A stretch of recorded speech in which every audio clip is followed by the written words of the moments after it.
वेङ्कटाद्रिसमं स्थानं ब्रह्माण्डे नास्ति किञ्चन वेङ्कटेशसमो देवो न भूतो न भविष्यति। जननीं शारदां देवीं रामकृष्णं जगद्गुरुं पादपद्मे तयोः श्रित्वा प्रणमामि मुहुर्मुहुः।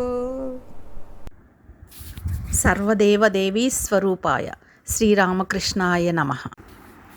ఆత్మీయులారా, పుదిపట్ల రామకృష్ణ సేవా సమాజం యూట్యూబ్ ఛానల్ ద్వారా వీక్షిస్తున్న మీకందరికీ నమస్కారం. భగవాన్ శ్రీరామకృష్ణుల మీద ఒట్టూరు బాలభట్టు గారు రచించిన అపూర్వమైనటువంటి రసరమ్యమైన భక్తి సంభరితమైనటువంటి గ్రంథం 280 శ్లోకాలతో కూడినటువంటి దానిని మనము వ్యాఖ్యానం చెప్పుకుంటూ వస్తున్నాం. ఇప్పటికి మనము 4 ఎపిసోడ్లు చేసుకున్నాము, 14 శ్లోకాలు చెప్పుకున్నాము. ఈరోజు 5వ ఎపిసోడ్లోకి 15వ శ్లోకం నుంచి చెప్పుకోబోతున్నాము. అయితే ఈ 2 శ్లోకాలు ఉన్నాయి పక్కన 15, 16. ఈ 2 శ్లోకాల యొక్క ప్రత్యేకత ఏమిటంటే ఈ 2 శ్లోకాలు కూడా ఒకే విషయాన్ని చెప్తున్నాయి, గురుదేవుల యొక్క దంత కాంతిని గురించి. అది ఏమిటో చూద్దాం. ఆనంద సింధు లహరీవ చిదంబరోద్యత్ సౌదామనీవ భువనత్రయదీపికేవా కారుణ్యతీర్థమివ భక్తి సరోజినీవ ముక్తిప్రభేవ తన రాజతి దంతకాంతి భక్తి సరోజినీవ ముక్తిప్రభేవ తన రాజతి దంతకాంతి. దీని భావం చూద్దాం. ఆనంద సముద్రపు తరంగాలలాగా, చిదాకాశంలోని మెరుపులాగా, ముల్లోకాలను వెలిగించే దీపంలాగా, నది అయి ప్రవహించే కారుణ్యంలాగా, భక్తి సరోజంలాగా, ముక్తి ప్రభలాగా నీ దంత కాంతి వెలుగొందుతున్నది. అలాగే 16వ శ్లోకం కూడా చెప్పుకొని 2 శ్లోకాలకి ఒకేసారి మనం వ్యాఖ్యానం చెప్పుకుందాం. కర్పూర నీరమివ రాజత నిర్ఝరీవ క్షీరార్ణవోర్మిరివ శారద చంద్రికేవా సచ్చిత్ ప్రభేవ తవ భాసురదంతకాంతి ప్రోక్ష్య ప్రసహ్య శిశిరీ కురుతేంతరం మే సచ్చిత్ ప్రభేవ తవ భాసుర దంతకాంతి ప్రోక్ష్య ప్రసహ్య శిశిరీ కురుతేంతరం మే. కర్పూరం కలిసిన నీటిలాగా, తెల్లని సెలయేరులాగా, క్షీరసముద్రపు తరంగాలలాగా, శరత్కాల వెన్నెలలాగా, సత్య చైతన్యపు వెలుగులాగా నీ దంతకాంతి నా అంతరంగాన్ని వెలిగిస్తున్నది. అబ్బా, ఎంత దివ్యమైన భావం చూడండి ఆత్మీయులారా. ఈ 2 శ్లోకాలలో వర్ణించినటువంటి విషయం గురుదేవుల యొక్క దంతకాంతి. ఇక్కడ గురుదేవుల యొక్క ప్రసన్నతాభావం ఉంటేనే కదా, నోరు విచ్చుకుంటేనే కదా దంతములు, ఆ నోటి నుంచి ప్రసరించేటువంటి చిరునవ్వు అన్నీ కూడా మనకి కనిపిస్తాయి, వస్తాయి. అసలు మొహంలోంచి నవ్వు ఎప్పుడు వెలువడుతుంది? పెదవాళ్ళు ముడుచుకొని అలా ఉన్నప్పుడు నవ్వు రాదు కదండి. పలు వరుస కూడా కనిపించదు కదా. ఎప్పుడైతే ప్రసన్న భావంతో ఉంటారో అప్పుడే మనకి ఆ దంత వరుస, పలు వరుస అనేది కనిపిస్తుంది. ఆ దరహాసము, ఆ ఉజ్వలమైనటువంటి ఆ కాంతి అన్నీ కూడా మనకు దర్శనమవుతాయి. సాధారణమైనటువంటి ప్రజల విషయంలో కూడా ఇది మనకి అనుభవమే కదా. దేవతామూర్తుల్ని ఎప్పుడూ కూడా ప్రసన్నత నిండినటువంటి మొహం ఉన్నట్లే చెక్కుతారు చూడండి. చిత్రపటాల్లో కానివ్వచ్చు, శిల్పాల్లో కానివ్వచ్చు, ఎక్కడైనా మనకి ఆ ప్రసన్నత ఉట్టి పడుతూ ఉంటుంది. దరహాసం కూడా అలా అంత చక్కగా వెదజల్లబడుతూ ఉంటుంది ఆ దేవతామూర్తుల నుంచి. అయితే ఇక్కడ గురుదేవుల వదనం నుంచి వెలువడేటువంటి ఆ దంతకాంతి, ఆ దరహాసం ప్రధానంగా ఇక్కడ కేంద్రీకరించినటువంటి విషయము దంతకాంతి. దంతకాంతి అన్నప్పుడు ఈ దంతాలు, దంతముల ద్వారా వచ్చేటువంటి కాంతి, ఇదంతా సాధారణమైనటువంటి వదనం కాదు, సాధారణమైనటువంటి ఆ ఉన్నటువంటి దంతాలు కావు, ఆ ముఖమండలంలో ఉన్నటువంటి ఆ పలువరుస, ఆ నోరు, ఏది కూడా సాధారణమైనటువంటిది కానే కాదు గురుదేవులది. ఎందుకంటే అక్కడ నుంచి వెలువడుతున్నటువంటి కాంతి ఎలా ఉంది, ఎంత అద్భుతంగా చెప్తున్నారు చూడండి. సత్య చైతన్యపు వెలుగులాగా ఉంది, ముక్తి ప్రభలాగా ఉందంట. ఇవన్నీ ఏమిటి? ఇవన్నీ ఒక దివ్యమైనటువంటి వేదం యొక్క తేజస్సుకి ప్రతీకలు. ఇవన్నీ కూడా వేద విద్యకు, వేదంలో ఉన్నటువంటి మహత్వానికి ప్రతీకలు. ఇవన్నీ చెప్తున్నటువంటి ఉపమానాలన్నీ. ఇది ఎక్కడి నుంచి వస్తుంది? ఆ వేద విద్య. అది ఏమిటది? బ్రహ్మజ్ఞానాన్ని ఇచ్చేటువంటి ఒక శుద్ధ విద్య, శుద్ధమైనటువంటి సాత్వికమైనటువంటి, పరమసాత్వికమైనటువంటి, శుద్ధ సాత్వికమైనటువంటి వాటిల్నే, అపూర్వమైనటువంటి తెల్లదనంతో నిండినటువంటి వాటిల్నే ఇక్కడ ఉపమానాలుగా తీసుకున్నారు. అటువంటి స్వచ్ఛమైన, నిర్మలమైనటువంటి, ప్రశాంతమైన తెల్లదనము శుద్ధ సాత్విక తత్వానికి కదా ప్రతీకగా చెప్పుకుంటాం మనము. అలాగే ఇది ఒక శుద్ధ విద్య వెలువడుతోంది. శుద్ధ విద్య రహస్యాలు ఆయన నోటి నుంచి వెలువడుతున్నాయి, ఆ దంతకాంతి నుంచి ప్రసరిస్తున్నాయి. ఇప్పుడు మనకు దివ్యమైనటువంటి ఒకానొక విషయము లలితా సహస్రనామాలలోకి వెళ్ళామంటే అక్కడ ఒక అమ్మ యొక్క నామం ఉంది. అమ్మ యొక్క శ్లోకం లలితా సహస్రనామాల్లో 25వ శ్లోకంలో శుద్ధ విద్యాంకురాకార ద్విజపంక్తి ద్వయోజ్వల అన్నటువంటి నామం. అసలు ఎంత అద్భుతం అంటే ఈ నామము అమ్మ యొక్క ఆ పలువరుస ఎలా ఉందయ్యా అంటే శుద్ధ విద్యాంకురాకార ద్విజపంక్తి ద్వయోజ్వల అంటే, ద్విజపంక్తి అంటే, పంక్తి అంటే వరుస, ద్విజ అంటే రెండు, ద్విజపంక్తి అంటే మామూలుగా మన దంతాలకు సంబంధించి చెప్తారు. ద్విజ అంటే 2 సార్లు పుట్టేటువంటిది. ఇది ద్విజులు అంటే మన బ్రాహ్మణులకి చెబుతారు. మంత్రదీక్ష తీసుకున్నటువంటి సాధకులకి కూడా ఈ ద్విజ అన్న శబ్దం వర్తిస్తుంది.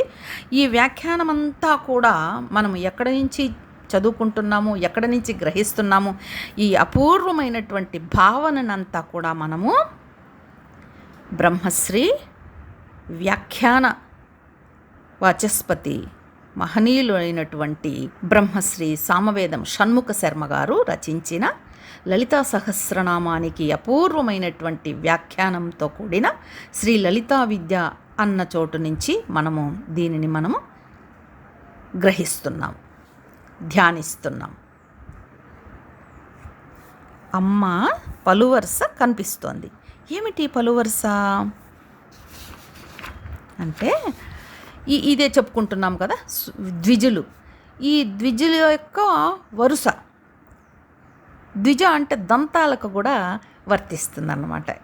ఎంత చక్కటి విషయమో చూడండి. అంతే కదా, ఇప్పుడు పుట్టినప్పుడు ఉన్నటువంటి పాల పళ్ళన్నీ రాలిపోయి మళ్ళీ మనకి ఈ పెద్దవాళ్ళైన తర్వాత వచ్చేటువంటి శాశ్వతంగా చనిపోయేంత వరకు ఉండేటువంటి పళ్ళు వస్తాయి. అలాగా ఈ దంతాలకు కూడా ద్విజ అన్నటువంటి నామం వర్తిస్తుంది. అయితే ఇక్కడ ఏమిటంటే ఇవి ఎట్లా ఉన్నాయి అని అంటే, ఈ శుద్ధ విద్య అంకురంలో అంటే మొలకలు, శుద్ధ విద్య యొక్క మొలకల్లాగా ఉన్నాయంట అమ్మ దంతాలు. ఏమిటి శుద్ధ విద్య అంటే? శుద్ధ విద్య అంటే బ్రహ్మ విద్య, ఆధ్యాత్మిక విద్య. అంతేకాకుండా వశిష్ఠ మహర్షి రాసినటువంటి ఒక శ్రీ విద్య ఆగమ శాస్త్రం ఒకటి ఉంది. ఇందులో వశిష్ఠ మహర్షి 16 విద్యలు చెప్తారన్నమాట. అందులో మొట్టమొదటిది శుద్ధ విద్య, తర్వాత బాల విద్య, మాతంగి విద్య, ఇవన్నీ వస్తాయి. అలాగా వశిష్ఠ మహర్షి, అంతేకాకుండా దత్తాత్రేయ సంహితలో కూడా దత్తాత్రేయులు అమ్మవారి విద్యనంతటికీ కూడా ఒక చాలా గొప్ప శాస్త్రాన్ని, కల్పమంటారు, దాన్ని రచించారు. అటువంటి దత్తాత్రేయులు రచించినటువంటి దత్తాత్రేయ సంహితలో కూడా 32 శుద్ధ విద్యలు చెప్తున్నారు. అలాగా వశిష్ఠ మహర్షి, దత్తాత్రేయ మహర్షి, వీళ్ళందరూ కూడా ఈ శుద్ధ విద్య అన్నదాన్ని చెప్తున్నారు. ఇది 32 శుద్ధ విద్యలు. తమాషా ఏమిటంటే ఇక్కడ ఇట్లాగా మహర్షులు చెప్పినటువంటి శుద్ధ విద్యలు 32 కూడా ప్రకాశింపజేసేటువంటి దంతవరుస అని ఒక అర్థము. ఇంకా ఇంకా దివ్యమైనటువంటి విషయము మనకున్నటువంటి అక్షరాలు. పంచాశత్పీఠ రూపిణి అని అంటాం కదా అమ్మని. అక్షర మాతృకలు. మాతృకలు అంటే అక్షరాల యొక్క మూల స్వరూపాలు. మనము ఎన్ని అక్షరాలు పలికినా కూడా 50 మాతృకా వర్ణాలు అంటారు. ఈ మాతృకా వర్ణాలు 50 అయినా కూడా వీటిలో అ ఆ ఇ ఈ అంటే ఆని విస్తరింపజేస్తే ఆ వస్తుంది, ఈని విస్తరింపజేస్తే అంటే ఎక్స్పాన్షనే ఈ అని చెప్తారు కదా. అప్పుడు ఇలా విస్తరించబడ్డవన్నీ తీసేస్తే మిగిలేవి 32 అన్నమాట. ఈ 32 అక్షరాలు అమ్మవారి పలువరుస. ప్రధాన మూల మాతృకా వర్ణాలు 32. కాబట్టి ఇది మూల మంత్రాత్మిక, మూల యంత్రాత్మిక అని అమ్మని ఏదైతే మనము ప్రార్థన చేస్తున్నామో అటువంటి మూల అక్షరాత్మిక తల్లి. ఆ అక్షరాలే దంతాలుగా కలిగినటువంటి స్వరూపం. ఇది మన గురుదేవులకు కూడా ఎంత అద్భుతంగా అన్వయిస్తుందో చూడండి. ఎందుకంటే వారి నోటి నుంచి వెలువడ్డ ప్రతి ఒక్క మాట కూడా శుద్ధ విద్యే. అద్భుతమైన వేదాంతాలలో దాగినటువంటి ఎన్నో ఎన్నో విశేషమైన విషయాలను, సాధనలను, భగవత్ సంబంధమైన అపూర్వమైన అనుభూతులను అన్నింటినీ కూడా ఎంత గొప్పగా వర్ణిస్తారు, వివరిస్తారు, సంభాషిస్తారు.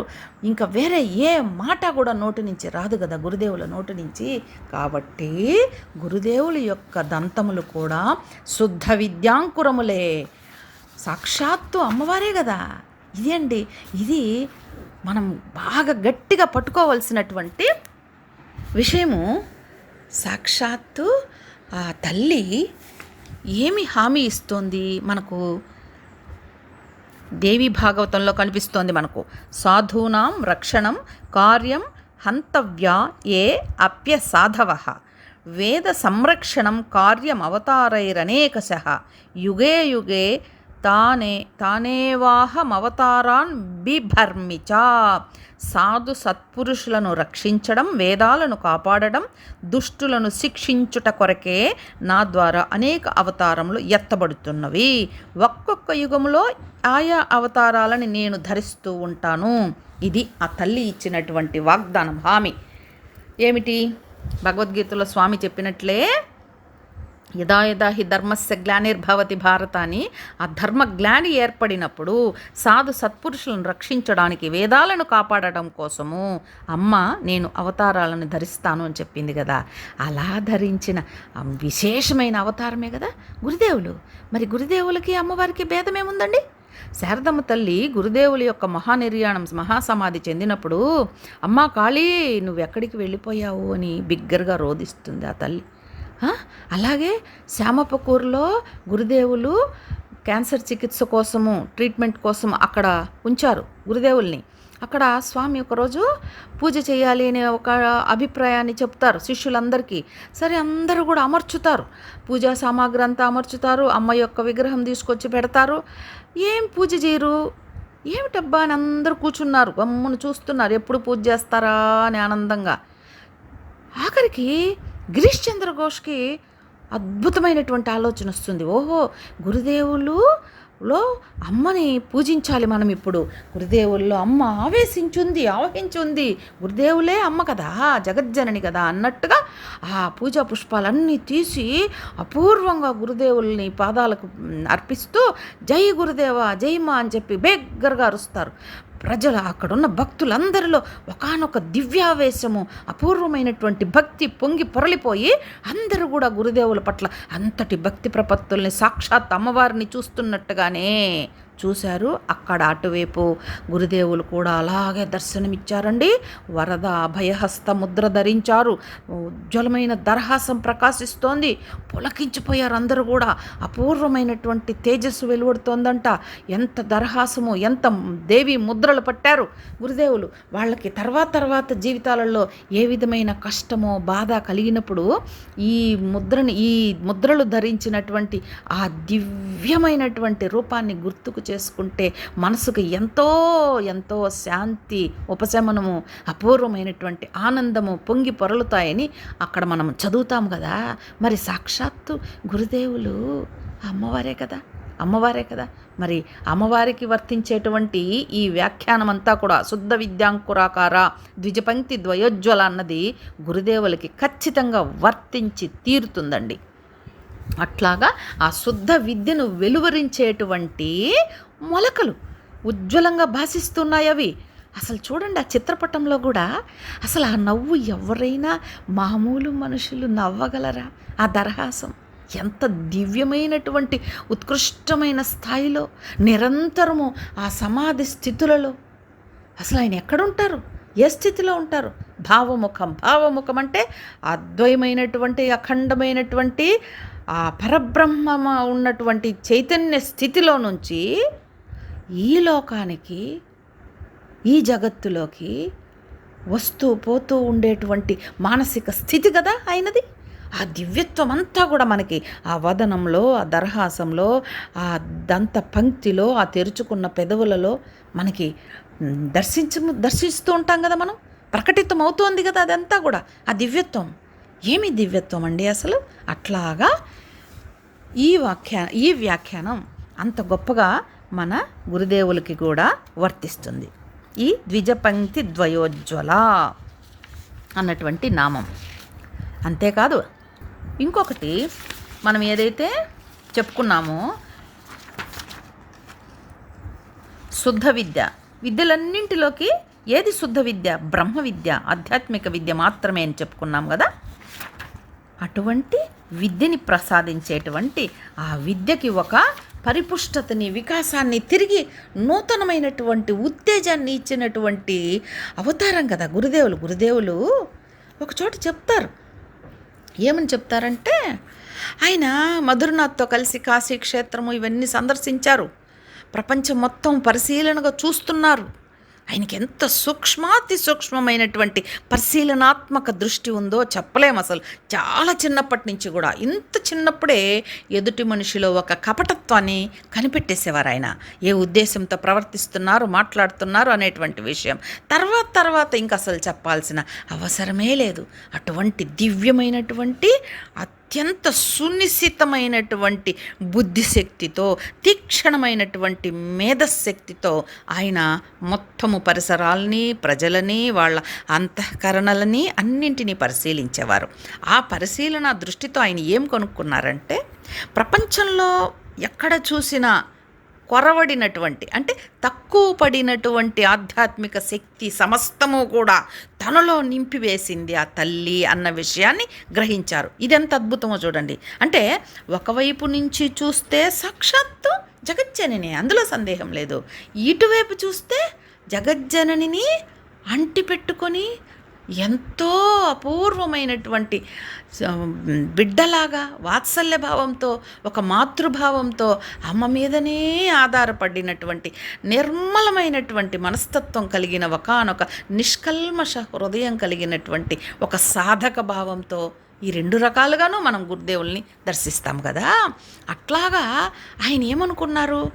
ఓహో, ప్రపంచంలో ఎక్కడ చూసినా ఈ లౌకికత్వమే ఎక్కువ కనిపిస్తోంది. కాశీక్షేత్రంలో కానీ, బృందావనంలో కానీ అక్కడ పూజారులు, పౌరోహితులు వీళ్ళందరూ నిరంతరం ఆ దైవధ్యానంలోనే ఉంటారు, దైవధ్యాసలోనే ఉంటారని అనుకున్నారు. పాపం మన స్వామి, మన తండ్రి ఆయనలాగే ఉంటారనుకున్నారు అందరూ. అబ్బే, ఎక్కడ చూసినా ఏదో కొంచెం సేపు అలా గుళ్ళో పూజ చేసామా, మళ్ళీ మన లౌకికమైన వ్యవహారాలు, గొడవలు, మనకి రావాల్సిన వాటాల గురించిన ఆరాటాలు, పోరాటాలు, ఇవే ఎక్కడ చూసినా. ఎంత బాధపడతారో ఆయన. అమ్మా, నేను దక్షిణేశ్వరంలో బాగున్నాను కదా తల్లి, నన్ను ఎందుకు అసలు ఇక్కడికంతా తీసుకొచ్చావు అని కూడా విలపిస్తారు. అయితే తర్వాత ఈ కేశవ చంద్రసేను మహా ఆధ్యాత్మిక పురుషుడు, వెలిగిపోతున్నాడు బ్రహ్మ సమాజం ద్వారా. వీళ్ళందరూ కూడా వచ్చారు. కానీ వీళ్ళందరిలో కూడా పరిపూర్ణమైనటువంటి ఆ జ్ఞానము, భగవద్ జ్ఞానము, భగవంతుడి కోసం సమస్తము త్యజించాలనేటువంటి పరిత్యాగ భావము లేదు. తన ఉపదేశాలని సమగ్రంగా వీళ్ళు స్వీకరించడం లేదు. ఎందుకు? వీళ్ళలో ఆధ్యాత్మిక శక్తి అన్నది తక్కువగా ఉంది. సనాతన ధర్మానికి వీళ్ళు బాగా దూరం అయిపోయారు అన్నది తెలుసుకుంటారు తన సూక్ష్మ పరిశీలన శక్తితో. అందుకే ఉత్తమోత్తములైనటువంటి తన అంతఃకరణలో ఉన్నటువంటి భక్తి జ్ఞాన వైరాగ్యాలని సమగ్రంగా, సంపూర్ణంగా, యథాతథంగా స్వీకరించేటువంటి ఉజ్వలమైన మనస్తత్వం కలిగిన, అంతఃకరణ కలిగిన శిష్యుల కోసం పరితపించారు ఆయన. అది అబ్బా ఏమి దివ్యమైన విషయమండి. అట్లాగా ఈ 2 శ్లోకాలలో వారి యొక్క అపూర్వమైనటువంటి వాక్కులు, ఎన్ని రకాలైనటువంటి మాటలు పులకించిపోతాం కదా మనం. వారు చెప్పినటువంటి అనేక సందర్భాల్లో ఎన్నెన్నో విషయాలని, ఎన్ని రకాల సాధనలను చెప్తారు, ఎన్ని రకాల సాధనలను అనుష్ఠించారు. ఆయన దగ్గర ఆ శుద్ధ విద్య తప్పితే ఏమీ లేదండి. అటువంటి శుద్ధ విద్యాస్వరూపం అయినటువంటి గురు మహారాజుకి నమస్కరించుకుందాం. ఆ శుద్ధ విద్య మనకి కూడా అందించమని, మనల్ని అందులకి అర్హుల్ని చేయమని ఆయనని వేడుకుందాం. ఉన్నదంతా ఒక్కటే, ఒకే పరబ్రహ్మమే అని చెప్పడమే శుద్ధ విద్య. ఈ శుద్ధ విద్యే అమ్మవారి యొక్క నవ్వు. దీనినే అద్వైతమని మనము శాస్త్రాల్లో చదువుకుంటున్నాము, తెలుసుకుంటున్నాము. అయితే ఇక్కడ ఇంకొక అర్థంలో షోడశి విద్యనే శుద్ధ విద్య అని అంటున్నారు. ఇది బ్రహ్మ విద్య. ఎందుకంటే ఇదొక 16 అక్షరాల మహామంత్రాన్ని షోడశి విద్య అని చెప్తున్నాము. ఇంకా ఒక విద్య ఉన్నది పంచదశి విద్య. ఇది చాలా సుప్రసిద్ధి చెందినటువంటి ఈ విద్యకి ఒక బీజాక్షరం కలిపితే షోడశి అని మామూలుగా చెప్తారన్నమాట శాస్త్రంలో. పంచదశి అన్నటువంటిది, పంచదశి అంటే ఇది 15 అక్షరాలతో ఉన్నటువంటిది. దానిని 3 విధాలుగా, 3 కూటాలు అంటారు, గ్రూప్ అన్నమాట చేస్తే ఒక్కొక్క కూటము ఒక్కొక్క అక్షరం అవుతుంది. బాగా ఇది మనము అర్థం చేసుకుందాం. ఈ పంచదశి విద్య ఒక్కొక్క కూటం చేస్తే ఈ 15 అక్షరాలు కూడా 3 కూటాలుగా చేసినప్పుడు 3 అక్షరాలే అవుతాయి. ఈ 3 బీజాక్షరాలు. ఈ 3 బీజాక్షరాలకి మరొక 13 బీజాక్షరాలు కలిపితే దానిని మహాషోడశి విద్య అని అంటారు శాస్త్రంలో. ఇది పరావిద్య. శ్రీ షోడశాక్షరి విద్య అంటే ఇదే అన్నమాట. ఈ 16 అక్షరాలే అమ్మవారి యొక్క మంత్రరూపం. సాధారణంగా దేవతకి 3 రకాలైనటువంటి రూపాలని మనము శాస్త్రంలో, ఆగమ శాస్త్రాల్లో చెప్పుకుంటాము. అవి మామూలుగా విగ్రహ రూపంలో ఉన్నటువంటిది ఫిజికల్ ఫామ్ అని చెప్తారు. ఇంకొకటి శబ్దశక్తిని, మంత్రశక్తిని ద్వారా వచ్చేటువంటి ప్రతిపాదన చేసేటువంటి దేవతా స్వరూపాన్ని, అది సౌండ్ ఫామ్, శబ్దం రూపంలో ఉంటుంది. అలాగే ఇంకొకటి జామెట్రికల్ ఫామ్ అంటే యంత్రములో త్రిభుజాలు, చతురస్ర, ఇట్లాగా బీజాక్షరాలు వివిధమైనటువంటి కోణాలతో కలిపి మనము రాస్తాం చూడండి రాగి రేకు మీద. అది మనకి ఒక జామెట్రికల్ ఫామ్లో ఉండేటువంటి దానిని, అదొక యంత్రస్వరూపం అన్నమాట. ఈ విధమైన 3 రకాలైనటువంటి స్వరూపంలో శరీరంలో దేవత ఉంటుంది, ఆ దేవతా శక్తి ఉంటుంది. ఆ విధంగా ఇక్కడ ఏం చెప్తున్నారంటే, ఈ అమ్మ దంతాలని చెప్పుకున్నాము, మహాషోడశి విద్య అని చెప్తున్నాం కదా, శ్రీ షోడశాక్షరి విద్య. ఈ విద్యకి అమ్మవారి యొక్క గురుదేవులు 16 అక్షరాలని చెప్తున్నాం. ఈ 16 అక్షరాల్లో కూడా ఒక దాంట్లో శివభాగము, ఒక దాంట్లో శక్తి భాగము ఉంటాయి. ఈ 16 తర్వాత ఇప్పుడు చెప్పుకున్న శివభాగం, శక్తి భాగం అంటే 32. ఈ 32 దళాలుగా ఉంటాయన్నమాట. ఈ 32 దళాలే అమ్మలో 32 దంతాలుగా ప్రకాశిస్తున్నాయి. మనం చెప్పుకున్నాము ఆత్మీయులారా, అమ్మకి గురుదేవులకి ఏమాత్రము తేడా అన్నది లేదు. ఇన్ని రకాలుగా శుద్ధ విద్యాంకురాకార ద్విజపంక్తి ద్వయోజ్వల అన్నటువంటి లలితా సహస్రనామము మనము గురుదేవుల్లో అద్భుతంగా మనము చూడవచ్చు.